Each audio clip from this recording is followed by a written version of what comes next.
हम वो लोग हैं जो सांपों को भी दूध पिलाते हैं। हम वो लोग हैं कि चींटी की बांबी के ऊपर भी दाना डालते हैं, किसी को कष्ट देने वाले नहीं हैं।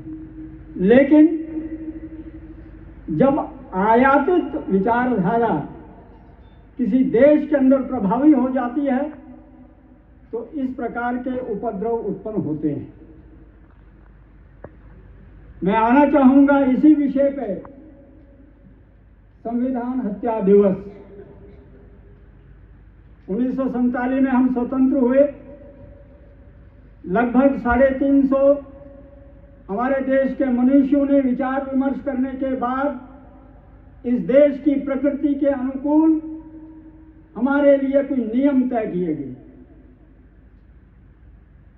जो नियम हमारे देश को, हमारे समाज को आगे बढ़ाने के लिए आवश्यक थे और जो नियम प्रकृति प्रदत्त थे।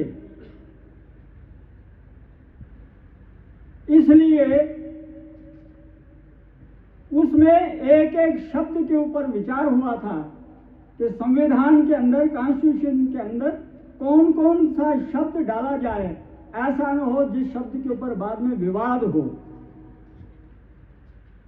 इसलिए लगभग 3 साल लगे थे विचार विमर्श करने के लिए, और एक गोष्ठी में निर्णय नहीं हुआ था, अनेक गोष्ठियां उससे हुई थी, वाद विवाद हुए थे, बहुत सारे सेमिनार हुए थे, सारे देश के बड़े बड़े संविधानों, कॉन्स्टिट्यूशनों का अध्ययन हुआ था, टोलियां बनी थी जो संविधान चाहे अमेरिका का हो, इंग्लैंड का हो और बाकी देशों के हों, उन सब के संविधानों का जो सार था, और वो सार हमारे देश की प्रकृति, हमारी देश की नेचर के अनुकूल बैठते हैं कि नहीं बैठते हैं, हमारी कन्वेंशन क्या है, हमारी परंपराएं क्या हैं, हमारे रस्म रिवाज क्या हैं, हमारी भावनाएं क्या हैं, उन सब भावनाओं को ये समाहित करते हैं कि नहीं करते हैं।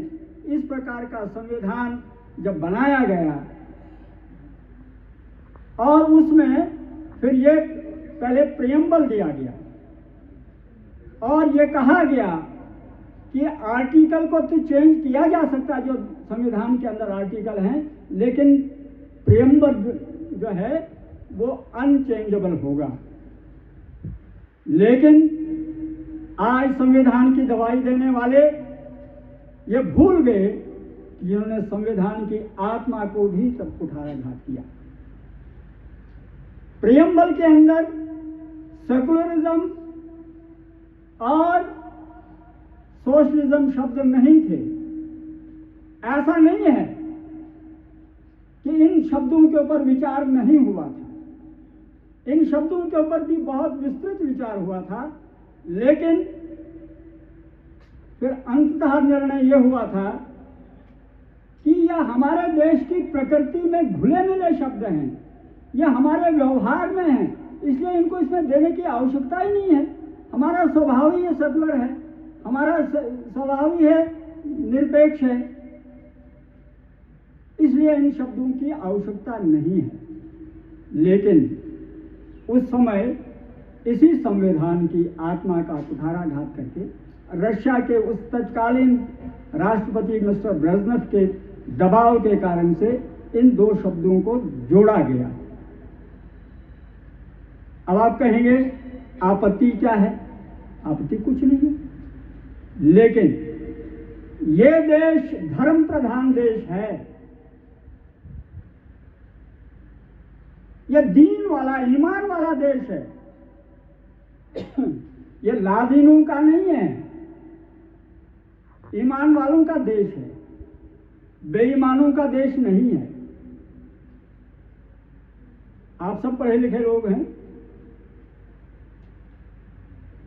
अगर आप मैथमेटिकली की टर्म में इसको देखें, निरपेक्ष होता क्या है? तो मैथ के अंदर आता है निरपेक्ष मान, एब्सोल्यूट वैल्यू। अब एब्सोल्यूट वैल्यू क्या होती है? जैसे 5 है, अगर उससे पहले माइनस की निशानी नहीं है तो 5 पॉजिटिव है, 5 पूरा है। अगर उससे पहले 5 माइनस लगा दिया जाए तो वो -5 हो जाता है। लेकिन अगर आप निरपेक्ष मान के बीच में रहते हैं, एब्सोल्यूट वैल्यू के बीच में रहते हैं, तो वो दो डंडे ऐसे सीधे ऊपर से नीचे की तरफ होते हैं। उसके बीच में अगर किसी आप इसको रखेंगे, डिजिट को रखेंगे, तो कहेंगे कि बताओ भाई अब ये 5 जो है ये क्या है, ये नेगेटिव है या पॉजिटिव है? तो आप कहेंगे कि नहीं, ये न नेगेटिव है, ये न पॉजिटिव है, ये निरपेक्ष है, ये कुछ नहीं है, बस ये एब्सोल्यूट है। This is absolute value, it is not positive value, it is not negative. अब इसके साथ धर्म जोड़ दिया। अब मैंने पहले निवेदन किया कि हमारा देश धर्म प्रधान देश है। उसका मतलब यह हुआ कि आप अगर मुसलमान हैं तो फिर आप, अगर सेकुलर हैं तो फिर आप मुसलमान नहीं हैं, अगर आप हिंदू हैं तो आप हिंदू नहीं हैं, क्या है, आप सेकुलर हैं। तो ये लादेनों का देश हो गया। मेरा मतलब बिन लादेन से नहीं है, ये लादेन मतलब जो दीन के बिना है, धर्म के बिना है। अब जिस व्यक्ति का धर्म ही नहीं है, वो है क्या, उसकी आइडेंटिटी क्या है, क्या है वो?